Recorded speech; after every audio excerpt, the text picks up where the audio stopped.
to President Uhuru Muigai Kenyatta to dissolve. There are implied constitutional limitations which guard against amendments that change the basic structure or identity of a constitution. A matter that dominated this appeal is whether the doctrine is applicable to the Constitution of Kenya. I've had the advantage of reading the draft judgments of the President of this court and my brother, Justice Kiage, on this highly contested matter, and I'm substantially in agreement with their analyses and conclusions. I propose, however, to weigh in on the proposition that the doctrine should be rejected solely for the reason that had the framers of the Constitution intended this category of limitation to be part of our law, then it should have found explicit expression in the text of the Constitution. Another matter that I shall reflect on is what constitutes the basic structure in our Constitution. The appellates argue that to hold that the basic structure doctrine applies to the Constitution of Kenya is to impose an additional hurdle to an already onerous mechanism for constitutional amendment, it being asserted that the provisions of Chapter 16 are sufficiently onerous and have failed at least 19 attempts to change the Constitution. We were urged to adopt interpretive coordinates to reach an outcome that contradicts express substantive provisions of the Constitution. The clarion call on this side of the divide was that this court should not endorse an extra constitutional mechanism for amending our Constitution. The answer to these arguments, and accepted by my brother Justice Kiage, is that fundamental alterations to the core of the Constitution requires the exercise of primary constituent power of the people, which exists notwithstanding non-codification, and that an insistence that it should be expressly provided by the Constitution is an antithesis of the very concept that it is a power which exists in spite of the Constitution, and to provide for it is superfluous. It is common ground that the interpretation of the Constitution is influenced by both text and context. And in this regard, there is the Supreme Court of India decision in the Reserve Bank versus India versus Peerless General Finance and Investment Company, where the court said interpretation must depend on text and context. They are the basis of interpretation. One may well say that if the text is texture, context is what gives the color. Neither can be ignored. Both are important. That interpretation is best which makes the textual interpretation match the contextual. A history of the making of the current Constitution gives color to the text of the provisions of Chapter 16 on amendments. After making significant strides towards the making of a new Constitution, the Bomas initiative encountered a legal challenge presented in the Njoya and 6 others versus Attorney General and another. In those proceedings, the applicant inter alia sought a declaration that certain provisions of the Constitution of Kenya Review Act, which was the legal framework for the Bomas process, transferred, diluted, and vitiated the constituent power of the people of Kenya to adopt a new constitution. Ringera J, who was in the majority, took the following view, and I have set out his view. You would be familiar with it because it has been quoted extensively by parties here. Then the judge makes this important holding towards the end of his decision. From what I have stated so far, it should be manifestly clear that the bane of the Act is the inherent presumption that the making of a new constitution could be accommodated within the power of Parliament to alter the Constitution. As demonstrated herein, the two are entirely different processes requiring the exercise of different powers. The former requires the exercise of people's constituent power, and the latter requires the exercise of Parliament's limited amendment power. The essence of that decision was that the making of a new constitution could only be through the exercise of people's constituent power perfected in a referendum. So as to conform with that decision, the Constitution of Kenya Review Act was amended to provide for a mandatory referendum to ratify a new constitution.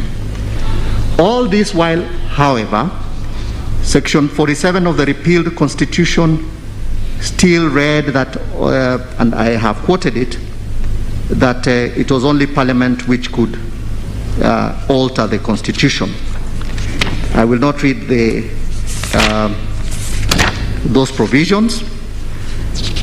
As things stood, there was now a mechanism provided by statute for adoption of a new constitution after the exercise of people's constituent power in a referendum, but which mechanism was not contemplated by Section 47 of the repealed Constitution. In the run-up to the proposed referendum, the process faced yet another hurdle. In Nairobi Miscellaneous Civil Application number 677, Onyango and 12 others versus Attorney General and 2 others. An issue that arose in those proceedings, and which is not without considerable importance to the matter at hand, was whether a new constitution could validly come into being without an amendment to Section 47 of the existing Constitution to provide for the making of a new constitution. In the lengthy submissions before us regarding the doctrine of basic structure and its place, the decision of Onyango and others was not cited at all, and appears to me to be the unsung opinion in the jurisprudence around this question in Kenya. The 3-judge bench of the High Court, consisting of Justices Nyamu, Wendo, and Emukule, observed as follows. However, the exercise of legislative power and the distinction as outlined above is not applicable to the making of a new constitution by a constituent assembly or referendum, because constituent power is not subject to the restraints of any external authority. In other words, the constituent power to frame a constitution is unfettered by any external restrictions and is a plenary law-making power. The power to frame a constitution is a primary power, whereas the power to amend a rigid constitution is a derivative power, since it is derived from the Constitution and is subject to the limitations imposed by the prescribed procedure under the Constitution. And in answer to the very specific question that was posed, whether the constituent power of the people needed to be textualized, the judges were emphatic.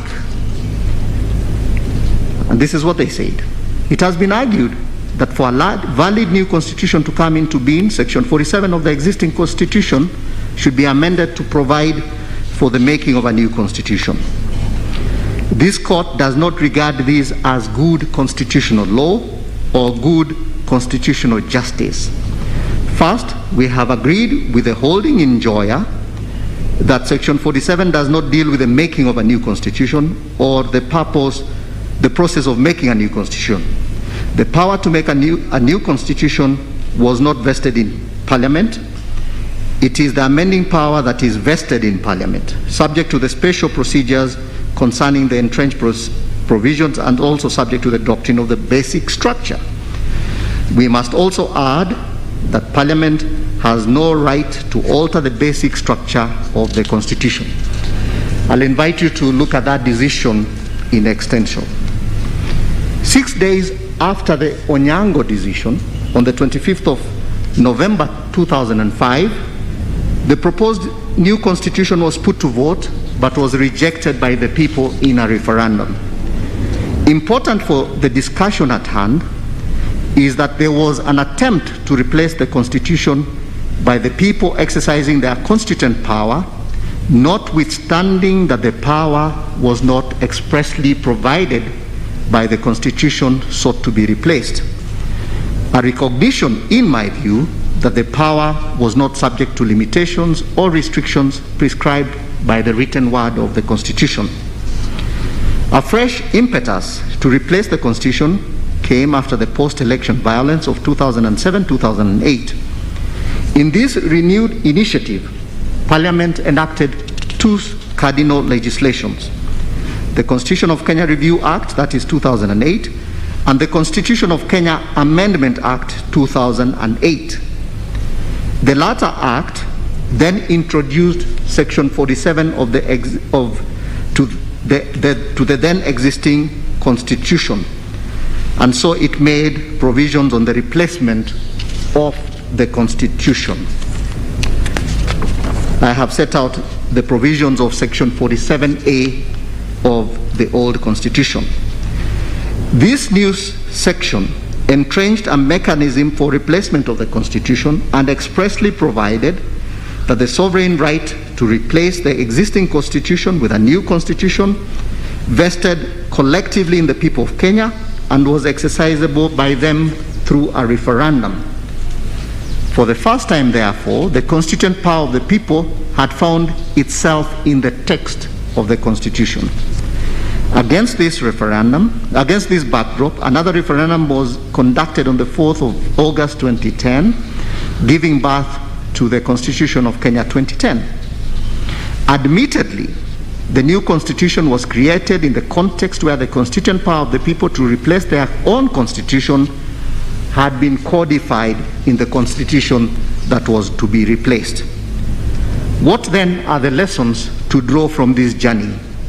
First is that the 2005 and 2010 referendums are a testimony that the people of Kenya embraced and adopted a constitutional making concept in which the sovereign right to replace the Constitution vested in the people of Kenya, exercisable through a referendum.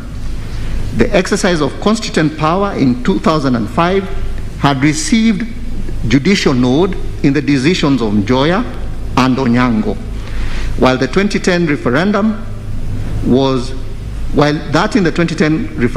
codified through an amendment to the existing Constitution. The concept is therefore neither alien nor a foreign notion to Kenya. It is very much part of us. Second, and this is the second lesson, the 2005 experience tells us that the constituent power is unfettered and unlimited, notwithstanding that it is not textualized in the Constitution to be replaced. I therefore align to the view that while codifying the constituent power is good constitutional practice, failure to do so neither takes away nor weakens the force of that power. In other words, textualizing it, though a bonus, is superfluous and unnecessary. And this is an invaluable part of the context of the history of our constitution making offers. Let me now turn to the text, because I must compare the text and the context. In doing so, it has to be remembered that, as correctly pointed out by the Attorney General, Njoya was decided against the backdrop of making of a new constitution altogether. Should it be any different in circumstances not involving the replacement of the Constitution, but in regard to its amendment? The respondents to this question invite this court to approach it from the perspective that the basic structure doctrine protects the Constitution against constitutional dismemberment and replacement disguised as amendments. I start by noting that the provisions of Chapter 16 makes reference to the word amendment of the Constitution. Neither in the chapter nor elsewhere in the Constitution is the word amendment defined.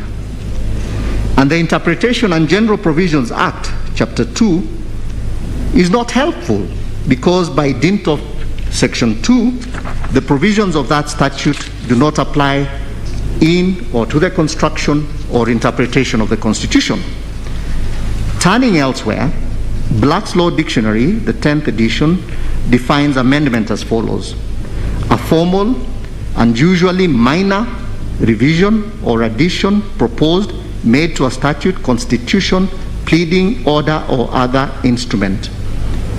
This can then be contrasted with what a repeal or abrogation is. A repeal is abrogation of an existing law by express legislative act. Express repeal is repeal by specified declaration in a new statute or main motion. Abrogation is the abolition or repeal of a law, custom, institution, and the like.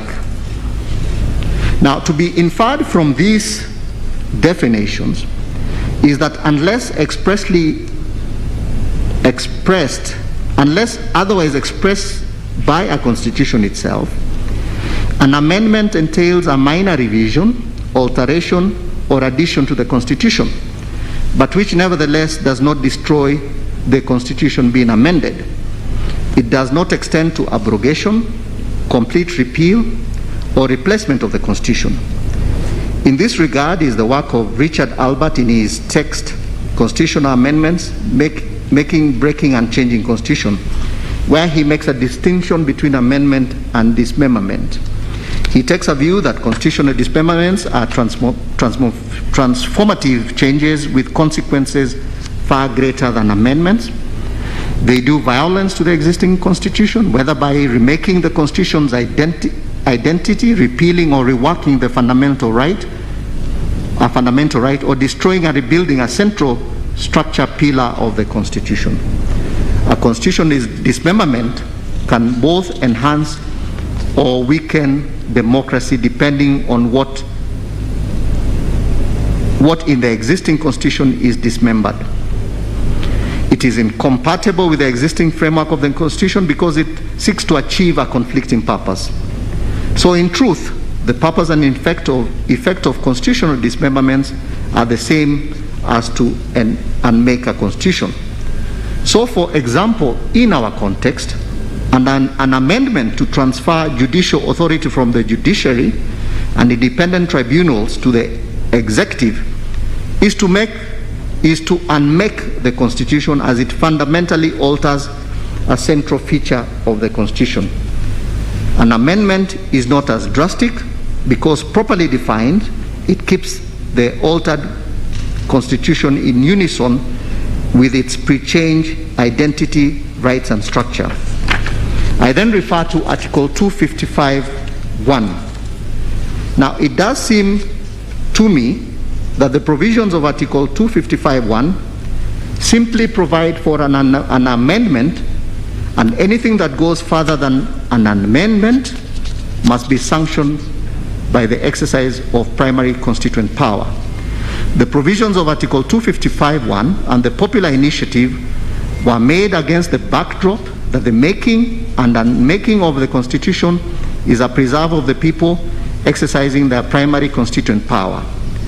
A change that derogates from the core character of the Constitution is not a change in unity with the Constitution, but one that defaces it. That change, too, is one that can only be made by the people organized in and exercising their primary constituent power.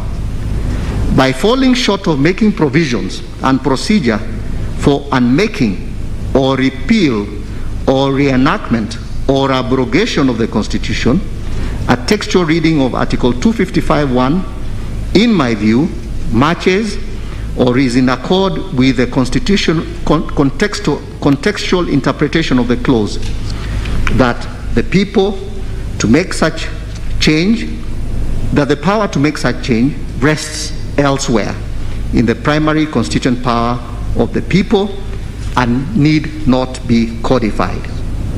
Let me then turn on what constitutes basic structure of our Constitution. This is what the High Court rendered itself.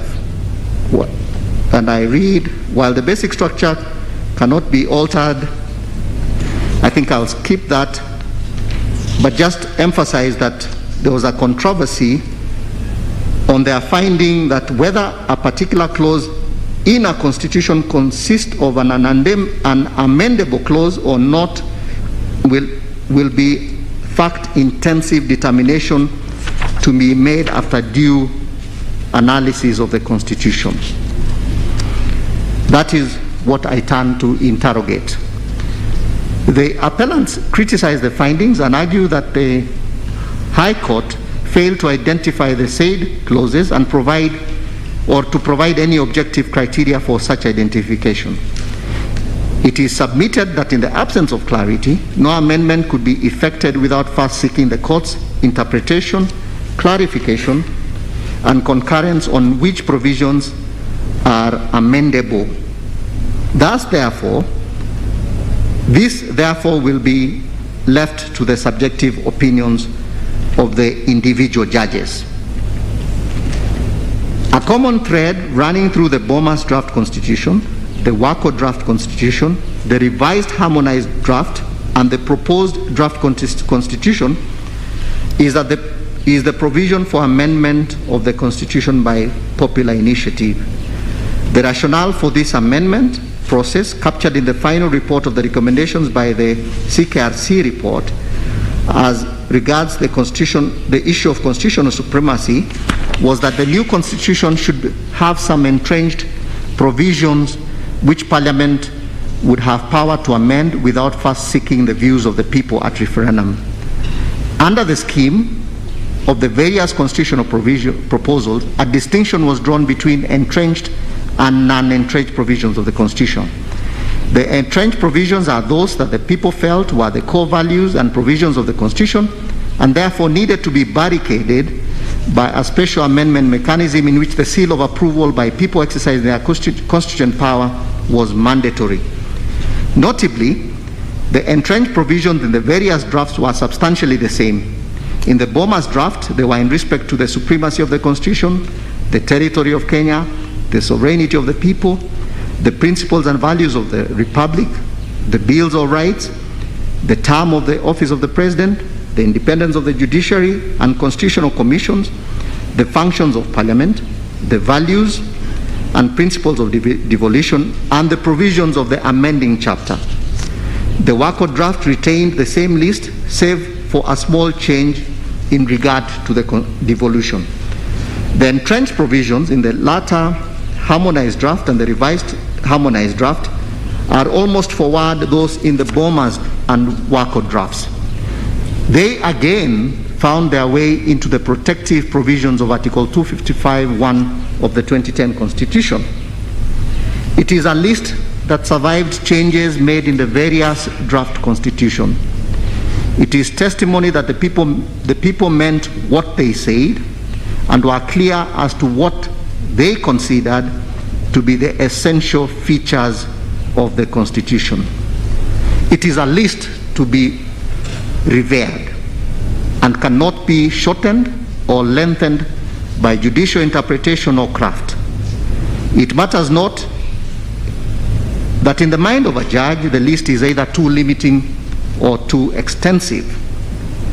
To be deduced is that if the people of Kenya felt so strongly that the provisions relating to the matters listed in clause 255(1) needed protection from indiscriminate amendment, then even more so, those are the very provisions which should not be abrogated or replaced without the exercise of the people's constituent power. In my view, what comprises the basic structure of the Constitution is therefore specifically defined by the people of Kenya, and there are those in Article 255(1) which even in amendment require the exercise of constituent power, and that is this secondary power, constituent power. That said, the true concept of the basic structure in the Kenyan Constitution becomes clearer still by looking more closely at the words of Article 255(1). They require compliance of Article 257 for an amendment that relates to the matters listed in Article 255(1). Save for reference to Chapter 16 and Articles 10, the articles of the Constitution to be protected are not specifically set out. Instead, they are identified by theme. And this makes a difference. What comprises the basic structure is what is in respect to those thematic matters. So, for example, matters on the sovereignty of the people, which power, by dint of Article 3, is delegated to the three distinct arms of government, extends the protection to the doctrine of separation of power. So, while the doctrine of separation of power is not directly mentioned in Article 255(1), it is part of the basic structure of our Constitution, as it is a subset of the wider design on how the Constitution has organized and structured the exercise of sovereign power. I take a view that what comprises the basic structure of our Constitution is therefore easily identifiable. But should a need for judicial inquiry arise as to whether a matter is part of the basic structure of our Constitution, then that inquiry will not be rudderless, neither will it be an unguided exercise, because it is firmly beaconed in Article 255(1). So those are my short views on the question of the basic structure and its breadth. I then turn to the question of the IEBC quorum. In deference to Section 8 of the IEBC Act, the second schedule to the Act makes provisions as to the conduct of the business and affairs of the Commission. The schedule underwent some amendments through Act number 1 of 2017. In respect to the quorum of the Commission, the amendment reduced it from 5 to 3 in the following words: the quorum for the conduct of the business at the meeting of the Commission shall be at least half of the existing members of the Commission, provided that the quorum shall not be less than 3 members. The amendment was not without controversy and was the subject of a constitutional challenge in Bbi Institute and 3 others versus the Attorney General. In a decision rendered on the 6th of April 2018, Muita J declared the new provision unconstitutional. In the impugned judgment, the High Court judges proceed on the assumption that the latter provision requiring a quorum of not less than 5 was the existing provision. The judges do so without ambiguity in paragraph 702 of their decision, which I have set out. The argument by IEBC is that while the decision in Katiba had the effect of declaring the new paragraph 5 of the second schedule unconstitutional, the decision did not revive the older provision, and so as it now stands, there is no statutory provision on the quorum of the Commission. What would be the legal effect of the above declaration? Cited by IEBC is the decision of the Supreme Court in Mary Wambui versus Gishuki Kingara, in which the court had occasion to consider the effect of a court's declaration of invalidity of a statute or provision within it. I have set out what the Supreme Court said.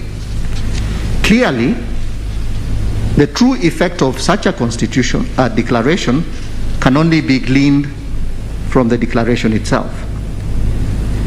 The court may make the declaration retrospective from the date of enactment of the offending provisions or statute. The court may choose to limit the retrospective effect of such declaration or even to suspend it to a future date.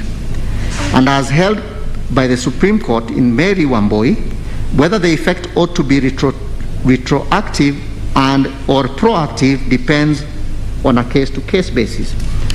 So, for example, in petition number 413 of 2016, Boniface Oduor versus the Attorney General, the High Court, after declaring sections 33B1 and 33B2 of the Banking Act to be constitutional, suspended the declaration for 12 months from the date of the decision. Where, however, a declaration by the court is silent as to when it shall take effect, the date of the declaration is deemed to be the date of effect.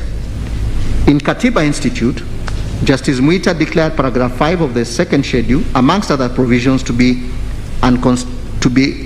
constitutionally invalid without more. The judge neither limited the retrospective effect of the declaration nor suspended it. To be inferred, therefore, is that the declaration operated retrospectively to the date of the enactment of the provision. The repercussion of the declaration was that the amendment of paragraph 5 of the second schedule to the Act, which was introduced by the Elections Laws Amendment Act number 34 of 27, was constitutionally void.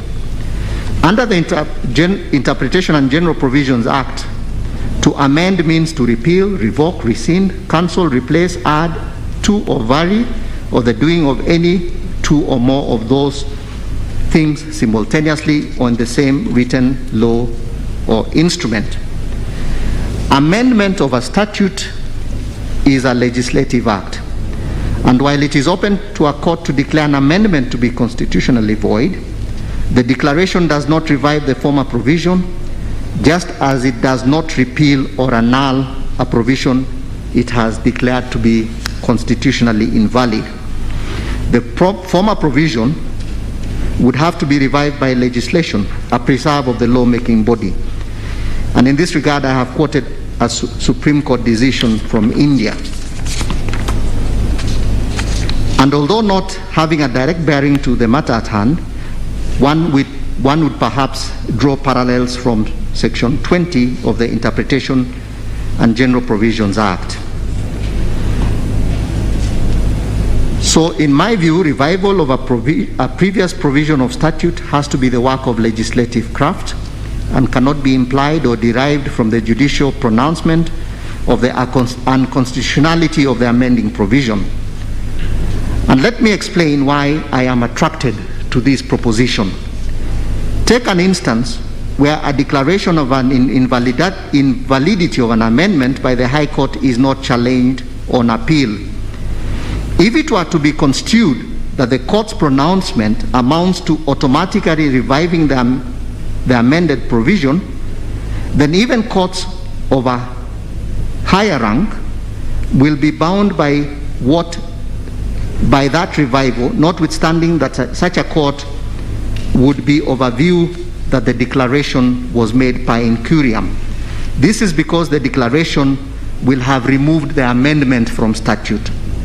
If, however, it is taken that the High Court declaration is simply a pronouncement that the amendment is in conflict with the Constitution and therefore void and inapplicable to the rights of the parties before it, then a court of coordinate or higher jurisdiction is free to arrive at a different decision in another matter because the amendment will still exist in statute.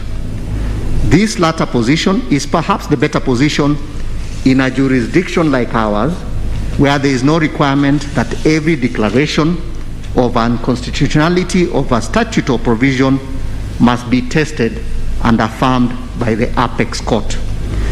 Given my appreciation of the law, I would reach an outcome that although the effect of the decision in Katiba Institute and another was to render the new provisions of paragraph 5 to be ineffective and a nullity, the decision did not revive the former provisions. The argument that the High Court relied on an existing provision of statute is therefore, in my view, with some merit.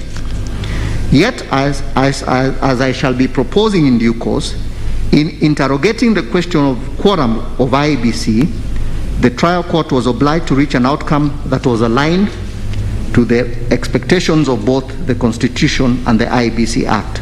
Simply, the court was not handicapped in resolving the matter because the Constitution, read in conjunction with the IEBC Act, provides a clear answer to the question. Next is whether the decision of the High Court in Isaac v. Watt in regard to the issue of quorum was a decision in rem, and if so, whether the High Court was bound by it. The court in Isaiah v. Watt was not called upon to declare the composition of IEBC illegal or unconstitutional as a result of the resignation of 4 of its commissioners. Was not only called, let me take that again, the court in Isaiah Biwott was not only called upon to declare that the composition of IEBC was illegal and unconstitutional as a result of the resignation of 4 of its members, but also invited to declare that as composed at that time, IEBC lacked quorum to conduct or carry out the business. You would be familiar with that decision. IEBC is a constitutional commission established under Article 88 of the Constitution. The pronouncement by the court in Isaiah Biwott as to the constitutionality of its composition and quorum was without doubt a pronouncement made in public law and a judgment in rem in regard to the 2 issues. And I identify with the holding in Ems versus Queen that if a formal declaration of invalidity of administrative regulation is not considered effective towards all those who are subject to it, it may mean that to all other persons concerned with the application of the regulation, including subordinate administrative agencies, have to keep on giving effect to what has been declared a nullity. It is obvious, for the purpose of avoiding this undesirable consequence, that in municipal law the quashing of a bylaw is held to be in rem. I close the quotes. So one would be sympathetic if IEBC were, on the strength of the Isaiah Biwott decision, take comfort as to its quorum. Yet for now, the more decisive issue is whether the pronouncement in rem could bind a court of coordinate jurisdiction. Stated more boldly is the question, is the stare decisis doctrine to be suspended when a judgment is in rem so that the precedent binds a court of equal rank?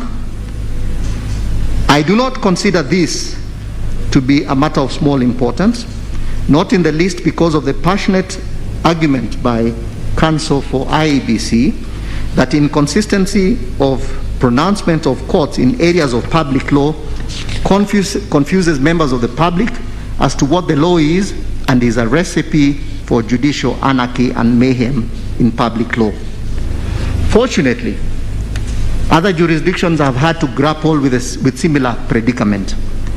Faced with the question whether a court was bound to follow the declaration of unconstitutionality of a statute by another court of coordinate jurisdiction is a view taken by a judge in Canada in the case of R versus Sullivan, which I will invite you to read and which I have quoted.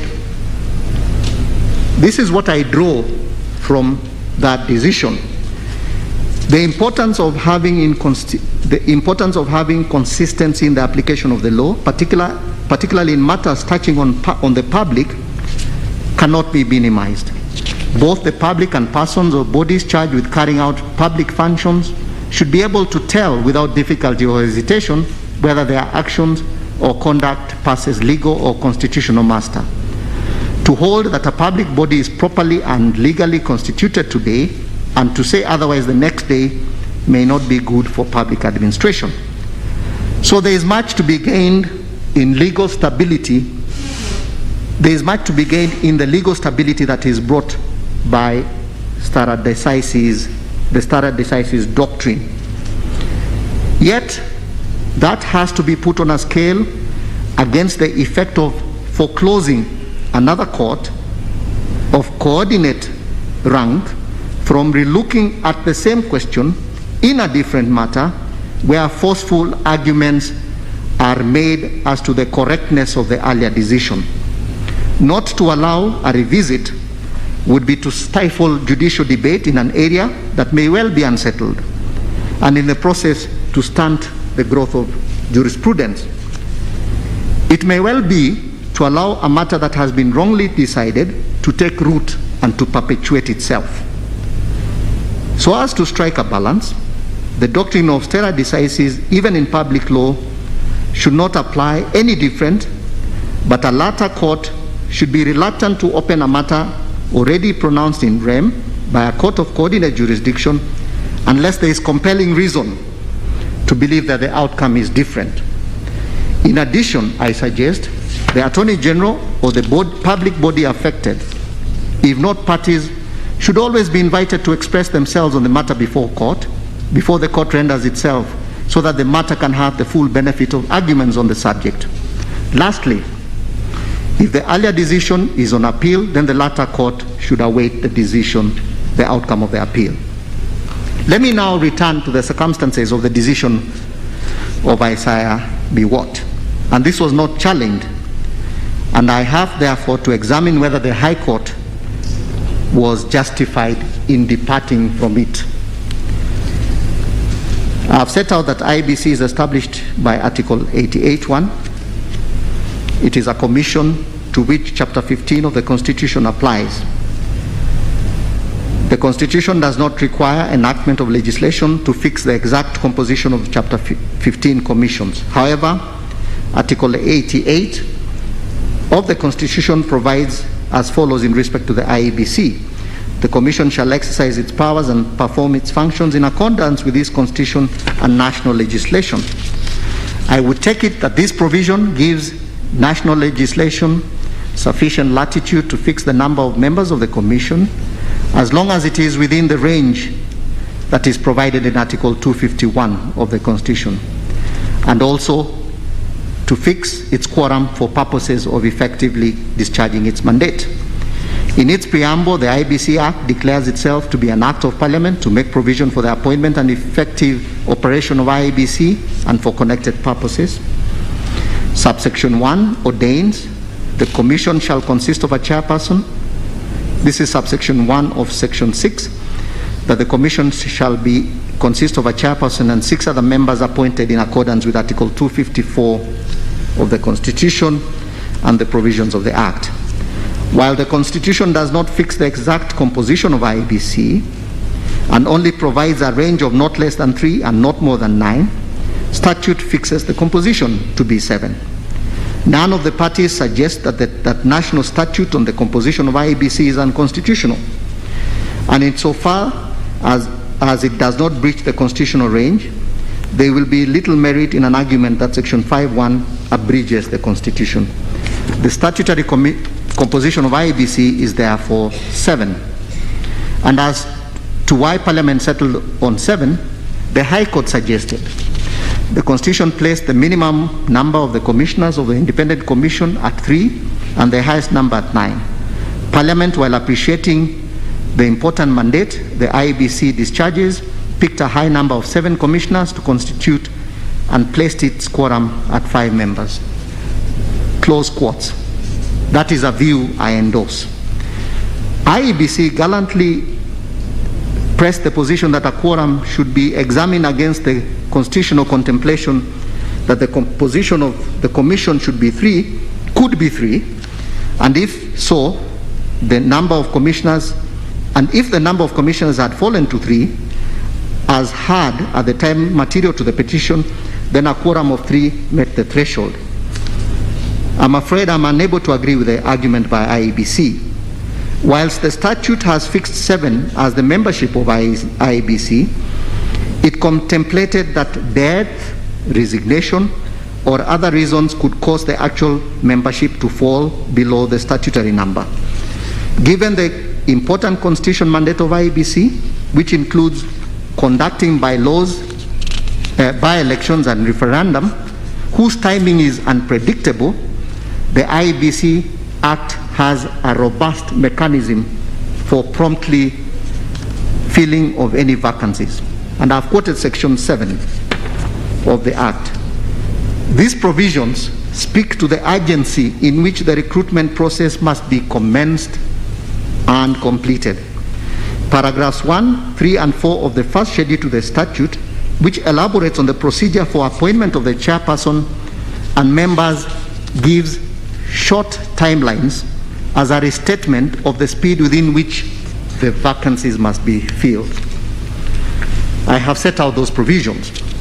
The scheme of the statute and the regulations is that by providing for prompt mechanism for filling vacancies, then at all times and as is much as possible, IEBC should be in its full complement of members. A recognition that given its important constitutional mandate, IEBC should carry out its functions with all hands on deck.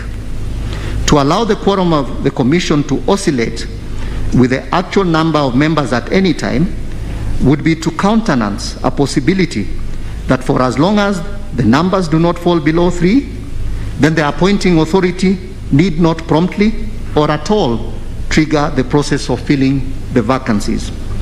The membership of IEBC could then suffer want of gender parity or regional or ethnic diversity that is required by Article 254.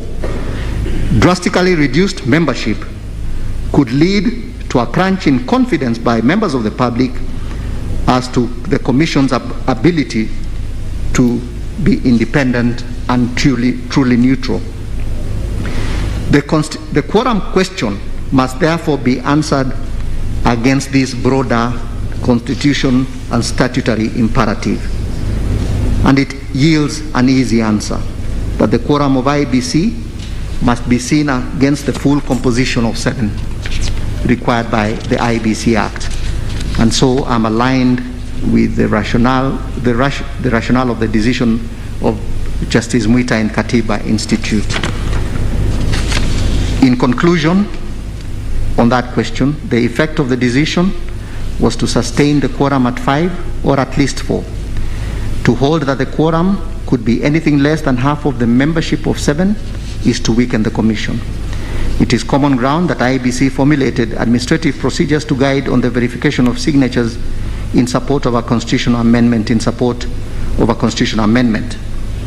There can be little doubt that formulation of such guidelines will be the business of the Commission, given the critical importance of that threshold in a popular initiative process, and the Commission needed to be quorate.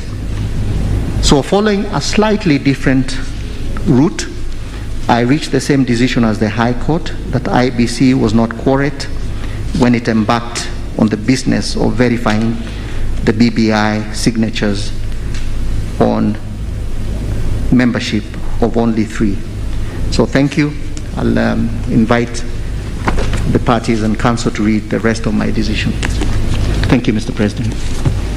Thank you, my brother Justice Tuyot. The Honorable Justice Zichale will now read another part. Thank you, Mr. President.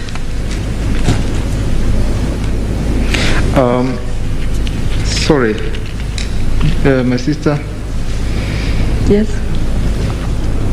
I realize it is just about 11, and we had indicated that we'll adjourn, take a short health break at 11. I propose instead of